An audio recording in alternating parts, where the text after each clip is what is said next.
Apporter respect. Ok. Respect. En plus, ce qui est plus important, il faut que nous combattants, tout solo là. Ok. Et puis, tout ma capacité, tout solo là, qu'est-ce qui se passe? La ligne, c'est une solution. Mais on va tembe, on peut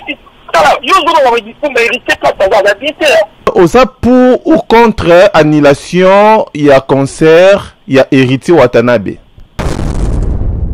Congo France.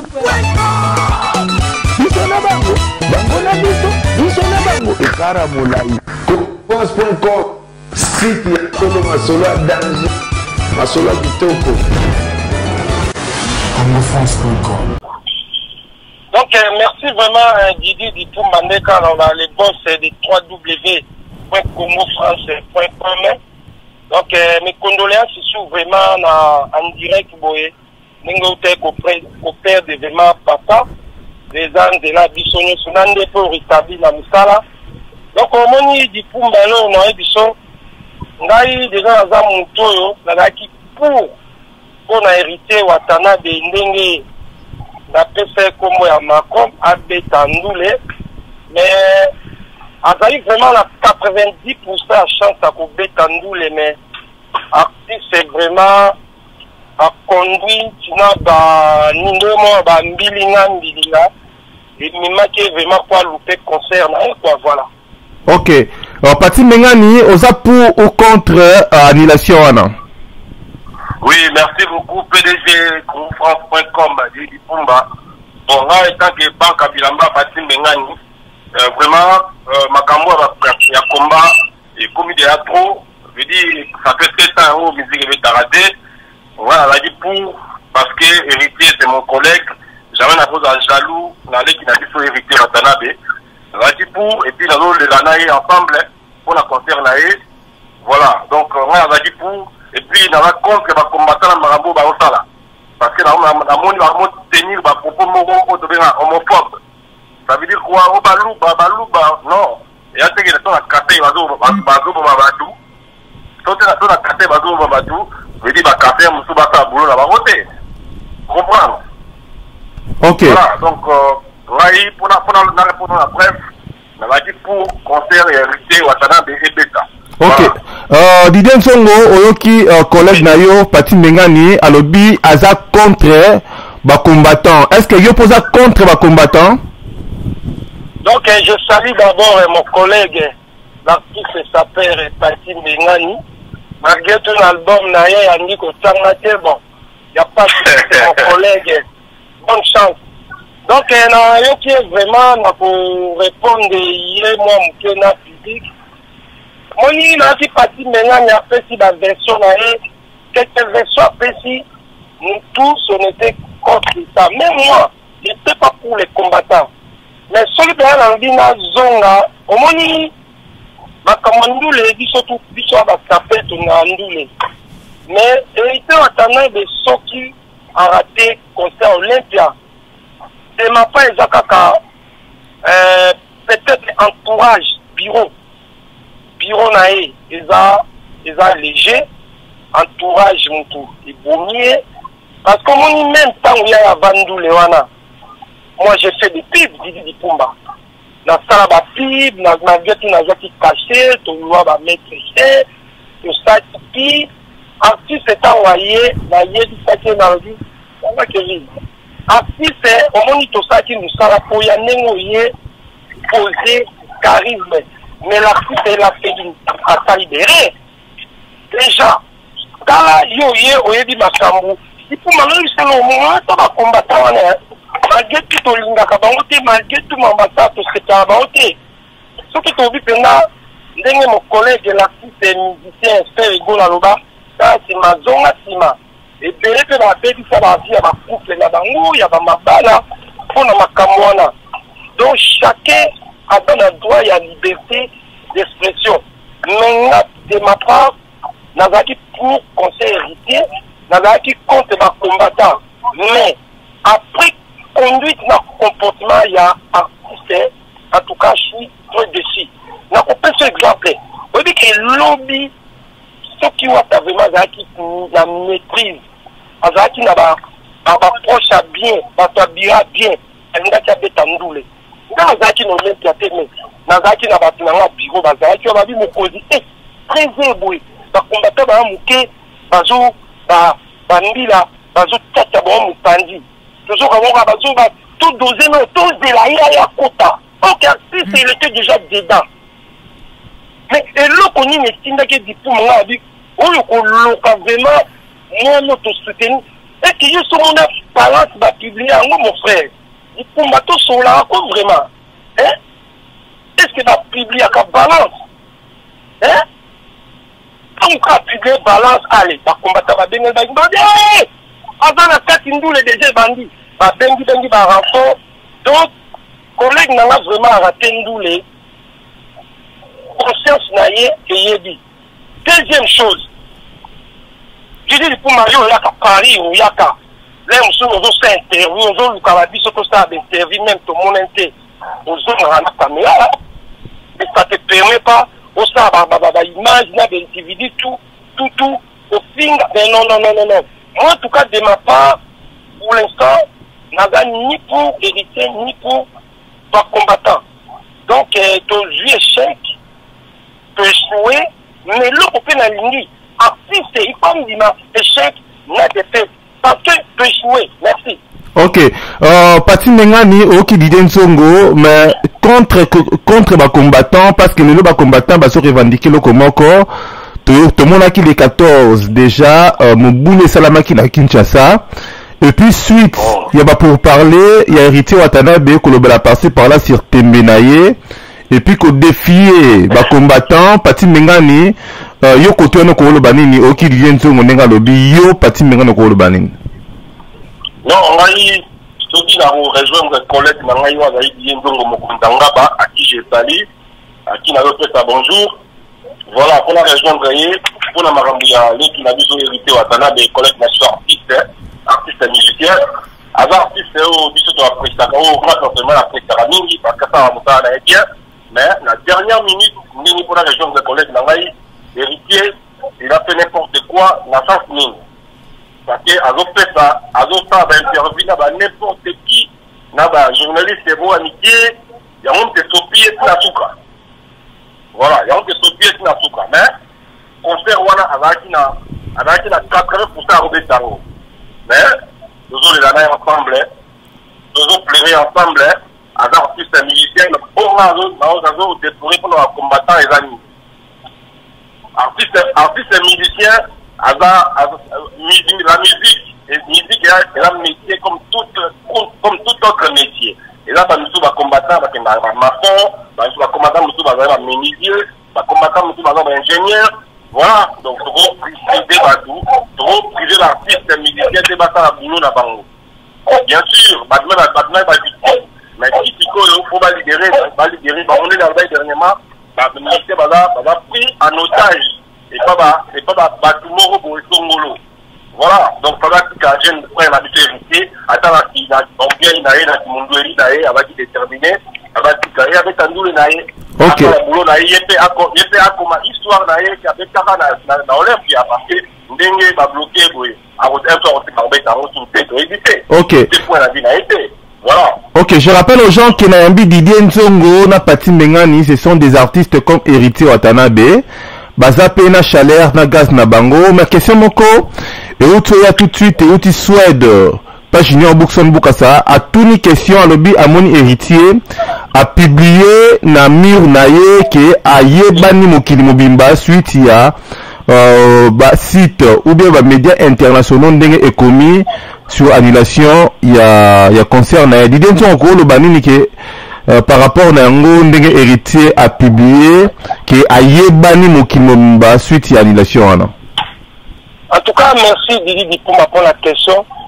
Mais c'est vraiment sur la vision de moi de ma part, bon, excusez-moi les termes, mais il me fait vraiment dans la capacité vraiment intellectuelle. Il y a un vision Congolais dans le BC. Comment on a dit que moyen avancé. Kaka on va qui te beka de no ba komo pese raison biso ba tutolinga ki abeta ba komi ko pesa biso son Omoni koyeba na lelo, omoni héritier c'est un artiste, il est jeune. Avant la carrière donnée. C'est mon frère, c'est mon ami. Tout cela la gagné, tout ça, mais Aïebani, dans un concert annulé. Mais le problème qui peut être affiché après qu'à cité passé concert c'est ça là qui bordel. Même on le bakaka, moi de ma part, héritier vraiment dans la carrière, mais l'eau à louper à Olympia. Sans qu'on a évité, sauf à le sous-wapi. Parce que, ce qui peut nous poser, mon collègue Nanga, fils de s'appelle Patine Bengani, je peux accompagner les musiciens, et éviter ce cas Bilamba. Voilà. Il y a aussi, vous connaissez le parler, par s'il vous plaît. Sinon, comme moi, si la disais, on a dit beaucoup, qui beaucoup, c'est rempli. Là, tu me fous, on dit qu'on a le côté comme un dodo. Donc, du coup, moi, de ma part, l'héritier, là, ça jaillit, sauf qu'à l'indi. Koye banao ndenge iblis na zoba yebani il faut le cas andima échec na défaite. OK parce que yoka dipo mazela oui ngai na sala banda hôtel bango ba publicité banda ya JB banda ya Pani na ya héritier derrière bazala ngo bazolinga kondima échec na défaite. On a repris ce exemple si qu'on soka beta kindule ba combattant banga bandima échec na défaite. Banga bandima oui. Même les cas, c'est facile. Écoute bien, mais ce que ça caca, ndenge ça combo, kende. Ça dit pour moi, on va commencer à faire ce qu'on fait ça. Et là, ndaka. Na yidi nga zo ba content na ba conseiller na soutenir à 100% après dans tika ko soutenir, mais il faut qu'il cadre. Andima échec na pas de fait. En plus, ce qui est plus important, il faut tout le combattre du Pumba. Tout solo là. Tout le monde va t'aimer. Il y a un moment où on va faire ton jeu d'échec, ton échoué. Moi aussi, j'ai une famille, j'ai une femme, j'ai des enfants, on a une famille. La côté côté la kabango ka ba poids tenez di kabango. Ngala ba noter a dit ba poids mais ceux qui entre bino bo bungi na ko zongiso.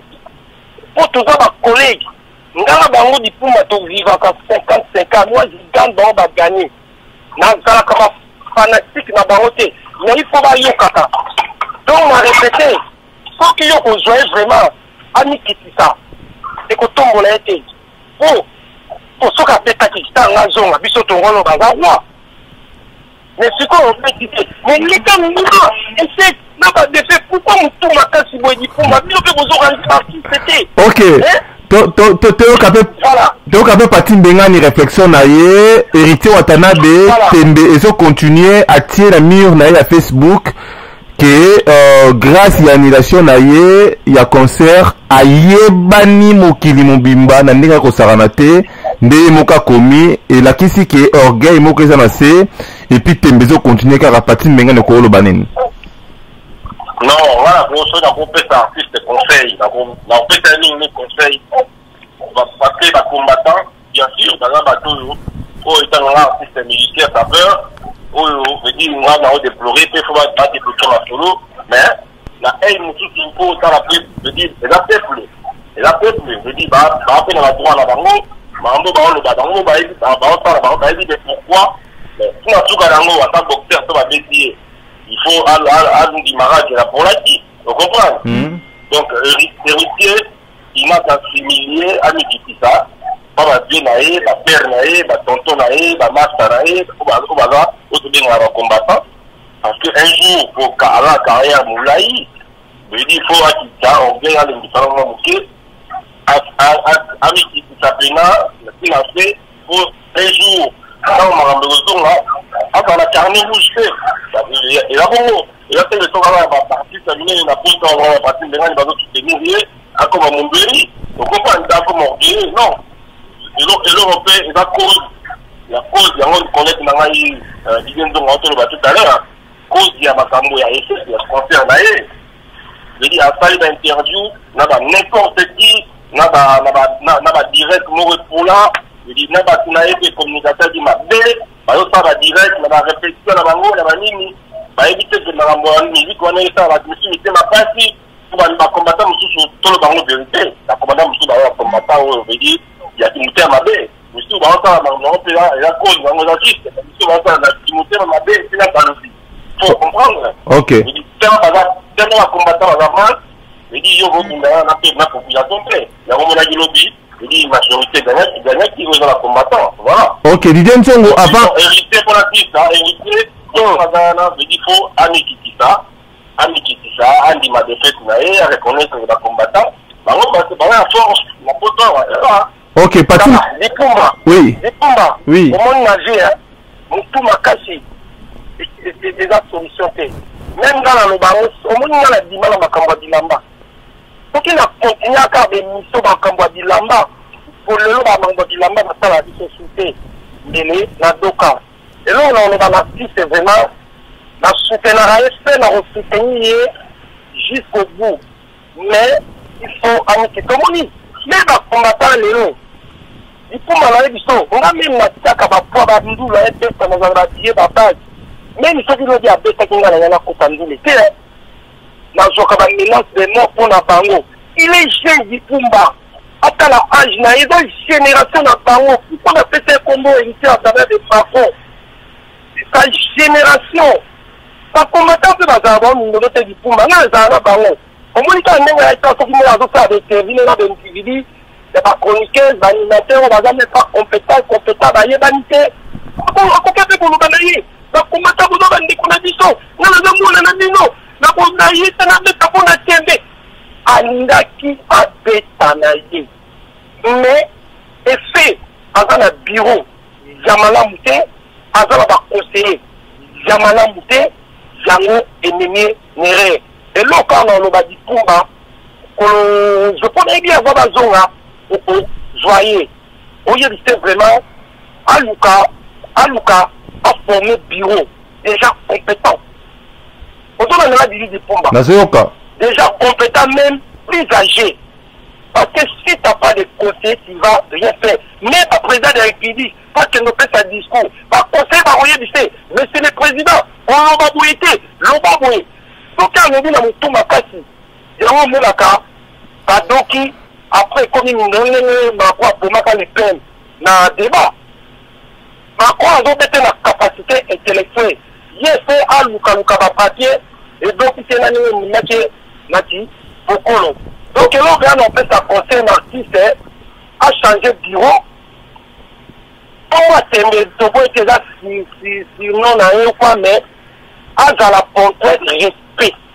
Ok. Respect. En plus, ce qui est plus important, il faut tout le combattant, tout solo là. Ok. Il faut tout ma capacité, tout solo là, qu'est-ce qui se passe? La ligne, donc on a solution. Mais on va tembe, ni, on peut dire, on va dire, mais il était pas dans la vie. Il a perdu quelque chose. On m'a libéré, on a fait là, à Kendule. Il y a un jiba, on a fait la venue. On m'a dit, c'est comme la vie. Donc, là, on a dit ça vraiment. Il est important, il faut aller l'état. Il faut qu'elle quitte. À l'indigné chèque, moi j'ai fait quitter. Son excellence, Didier Nzongo, le père, c'est ma plus belle fille, il prend le nom de ma mère, la charmante lui. Donc, on soutient les soutiens. Ok, Patrick Mengani, conseil au groupe, c'est hérité Watanabe. Oui, PDG, on a un conseil militaire en fait, parce qu'il y a des jeunes mots à réfléchir à nous tous les ça la grande on a interview mais on a le plus fort les arrêtés à l'embissa assimiler parce que l'humilité précède la gloire. Ça veut dire quoi? Et là que tant le débat public il faut aller dans la marmite il y a le bas oyo et converser bien sûr à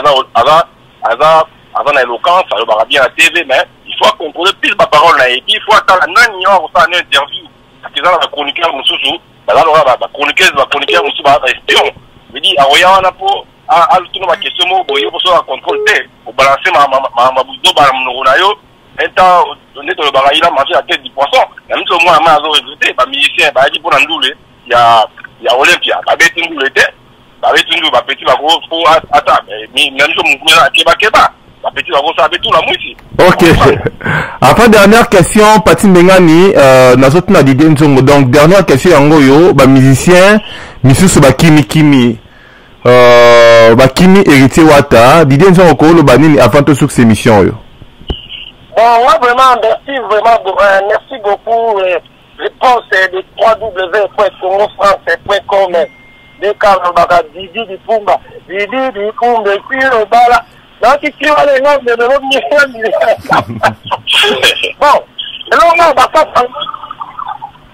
Wata vraiment, je qui chante beaucoup, et déjà, c'est l'artiste compétent.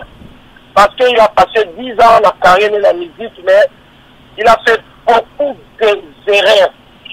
Des erreurs, vraiment, dans un il faut à ces gens d'abord au bureau, il faut dans un bâtiment compétent, il faut le cas débat public, en ligne chef de fête.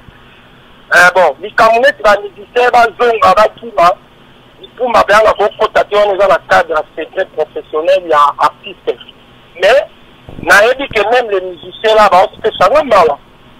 Ils vont biniquer, ils vont fermer, surveiller, contrôler, ils vont faire la sanité, nous avons la petite, on va faire vite. Oui, bandaye, tout mon amitié, bon, je crois comment on a su Dieu fait. Mais les musiciens, les zone contacté parce que les gens vont tambolité, tout ça, ils vont avoir plaisir, tout ça, ils vont tout ça, quand on soutient. C'est ça, ça fait rien, les logiques en visa, on n'a pas dans bateau. Après, il y a pas dans le couple, pas dans la famille. Ma pauvre, même père, la riche, les bichons, la tricot, on appelle un décoiris, à aider. À cause de vraiment, et puis ça vraiment, pendant une génération, ils besoin les sons. Mais ce qui est plus important, quand tu caches dans la ligne d'un individu, il y a une animatrice, là on va si là on va zone, il y a pas de mal. Du coup, il y a qu'on ne peut pas commander comme il est là. On ne peut pas tout se frapper. Oui. Hein? Mais oui, mais la propriété de ma combat, l'artiste il a perdu. Attends, on se permettre, on se permet dans tout le monde, dans la snap, et je suis venu quand il a contact. Mais moi j'étais déçu. La personne il m'a été prêt, on appelle la prêt. Si Kamba, comment il y a dit pour moi, ce qui est là où tu as posé. Dans un peut tester les sons. La compétition n'était pas dédicace à moi, toujours dans la relation à Salidas, la bomba. Non. C'est ça une leçon, qui tout. Quand vous m'emmenez, il y a jamais. Donc, les musiciens, pas si là. Pas on a vraiment un problème dans la tête. On a le cadre de professionnel. Mais ce qui est plus important, c'est du Pumba. Dans la lobby, on y a des musiciens tout. Donc, on a moins de solutions. Donc, on a combattu à Bamboka. Donc, on va sur solo là. Donc, on va dire à Kamboyo. Et là, il y a Témé. Il y a force. Et si Mbaka, peut-être, au moins, ils sont à frapper un autre dans le cas. La guerre entre les bisons. N'a pas de musiciens dans la guerre d'abord. Mais, Témé, la population, c'est la nation. Même si on a combattu, déjà, tu vois, on a d'expression. Disons que on a ensemble là yo. Disons que on a ensemble là yo kokatate, na ensemble là yo s'il vous plaît. Na ensemble là yo Pati Mbengani dernièrement na yo na ba salutation na yo s'il vous plaît na bato ba ebio. Et puis comme ça bato o ba ebio ba ça la quand même branché et puis na congofrance.com. Non, PDG ngai na ko baboye. Vraiment na zo pesa merci mingi na opportunité pesi ngai na leka. Et puis na collègue na ngai Didier Nzongo na saluer Pasali na libota na bimba na famille na e to kutana une jour matanga ya ser na e toujours na opesa mes condoléances vraiment na zaki na ensemble vraiment na rolba pour na artiste na biso héritier Watanabe asa jeune asa courageux et puis eloko ya saliza ko na orchestre na poto na âge na e na ta oyo en plus to ali ya ba mokile poto comme ya ba combattant ye a osé aina ba musicien et puis ba petit osoyi na bango wana ba petit na ya quartier ya Ngiringi. J'étais obligé à soutenir ou tout la maison de production en Double S Prod. Il y a un projet après concert à Olympia, tout est un concert en Lyon. Mais moi la maï na ba propos na ye na ba interview na ya appel na chroniqueur mususu to ba ils ont mangé la tête 10% ba chroniqueur mususu ba oyo ba esopi moi maï na biso mais c'est un grand artiste oyo te dit na venir ya Moulaï veut dire akolamuka veut dire azuka ba conseiller bien ba chroniqueur ya bien ba chroniqueuse ya bien à entourer bango pour avancer. Voilà, vraiment on a un petit courage pour tout à l'heure aina ba petit na ngai ya ngiringiri et puis na souhaiter ba mission surtout au bazana ensemble bazonga kini pour toper ba mamoni des alliés et comment va combattant pour te comme dans des ordres. OK. Voilà, donc moi ba salutation te na ba salutation bato ba dire. Mon PDG te fait la catioté on mo biso ba parti ngani veut dire ba guerre na biso ya mamba bilamba et comment nango débile et si là nango te tikila nango ba tikila ba saper musa mitie ba malelo te tikila nango chinois de qui na bunda na bango voilà yango mo biso comme na solo banduliste pour tout na ndena lobia producteur na ngai maison de production na ngai double S prod a na projet avec Tabiso na Lyon on a hérité de ta produit moko en Lyon mais pourquoi est foiré c'est pas grave artiste a continuer à bunda à encourager un jeune à la stratégie oye à renouer la contact na ba combattant pour à la longue avenir à Moulaï à continuer voilà mais et donc on va prendre ma combattant pas bon ça combat na bango parce que bazo baby ça combat na banda bien et comme beba parce que na ba propos na bango ba comment tenir mambo ya o balu ba basali boy balu ba basali nini balu ba congolais voilà et à te que ceux qui na kasai ba bazo kufa veut dire kasai à cause ça musa na yesu non ils sont toujours déplorés mboka fait tambola bien té mais et on monte ça to veito kata pema to tira revivre on a pu continuer pour nous je dis bato ba kufa on est dommage OK toi dommage okay. Mais voilà moi deux personnes à bato ba bio Pati Mengani s'il vous plaît PDG merci beaucoup na saluer à Nouyo Didi Pumba PDG et puis na libota non mobimba nous avons vraiment soutenir congofrance.com et continuer na ba émission ya boye ya ba actualité ba mission ya boye ya ba réflexion pour la mboka na biso na culture na biso na communauté na biso qui est à l'avant voilà donc na saluer bana ici c'est Lyon ba arne ça la poto na Lyon webis prêtre à la kamoko 61 voilà ba salamanda les boga ba petit na mususu na saluer bango voilà donc ngai Pati Mengani banka bilamba artiste musicien na informé ba tupé album na réseau de makalami ité awa on a fait un petit combo ya Makemba voilà donc bas branché ba public ba fanatique ba to ba linga artiste na bango Pati Mengani banka bilamba ba on a toujours satisfait on a toujours biloko bien ne to ça toujours tout le monde va panzani et tati awa et ça qui grave et qui danger ça qui mamnango voilà donc PDG na saluer tous les combattants artistes et musiciens héritiers watana bena pesi mbote belé vraiment aza la courage makasi za nae nzambe wa biso alola aza nae merci. OK merci bien sûr tozongeli yo ba salutation na yo et puis dernier mot na yo s'il vous plaît. Bon dernier mot na yo quand ba vraiment biso ba te soutenir il faut te soutenir la famille les gens là les échecs de fait les combattants franchement 3 fois va gagner mais on va faire tous les efforts la réconciliation tout coup à l'entourage qu'est-ce qui se passe pour Makambu et Zonga-Lanzéland. Donc je salue d'abord toute l'équipe du 3W CongoFrance.com. Je salue Patrick Moulou, la sûreté de l'ambassade de la RDC Lanzéland. Je salue Massanayan Désiré Moulengo, les kamikazes, les Japan et les souverains. Merci pour la première danse. Je nous ai été bien malade de Denis Sapou Madinene de Lausanne. Je salue l'homme de Dieu, le plus fort, le plus puissant, l'évangéliste Kabungu, Wane Sazwa na Outi, la problème du coup, moyen de la promo. Donc, je salue vraiment Daniel, je salue mon collègue Pati Mengani Banka Bilamba. Album vraiment fait ma femme de lunettes, album il y a collègue Nabiso avait préparé Équilibre et Michel Bayaka. Il faut visiter la France, il faut s'appeler pour finir ça qui signe et télé pour le moment de là-bas. Donc il faut visiter la mouton, ça sortit à l'Ukangela et et ça va bien. Donc je salue tout le monde. Et l'Éternel, le Tout-Puissant du monde, bénit, protège le peuple congolais de la RDC. Vive la FAC, vive la France, vive la RDC, vive la liberté. Merci, Didi Dipumba, les boss du www.congo.com. Merci beaucoup vraiment. Que Dieu vous bénisse l'opportunité personnelle. Pour vous, vous là. C'est pas que tout le temps, parce qu'on a caméra, ils ont presque n'a dit son père, les a coquendés, n'a cocola. Donc pendant ceux qui savent, il faut que l'artiste il passe en disant que c'est n'a pas de fait.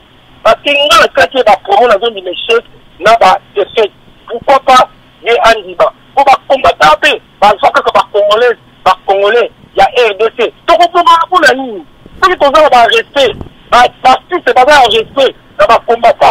Va combattre, on va rester dans l'artiste, on se là. Musique est complètement l'amour. Mais l'eau qu'on a chez ça, par force, la nation et ma santé. Merci beaucoup. Merci, au revoir. Au revoir, Dipumba. Ok. Alors là, c'était Pati Mengani et Didier Nsong, on a 4 émissions, les grands duplex. Merci beaucoup, Nabino Badboulanda Gibiso. Merci à Junior Boukson Boukassa, les managers du site congofrance.com. Merci à Fan des Chiffres Noirs, Yem Tazak na terrain, na Paris, en pleine situation Elekaki. Et merci à Mi José, Pasala Kiwana. Merci Nabino Sotou, Moïse Le Sauveur, Sandra Malumba, Maman Joyce. Na Jordi, et merci à tout le monde au Bossa qui branché. Au revoir. Congo France.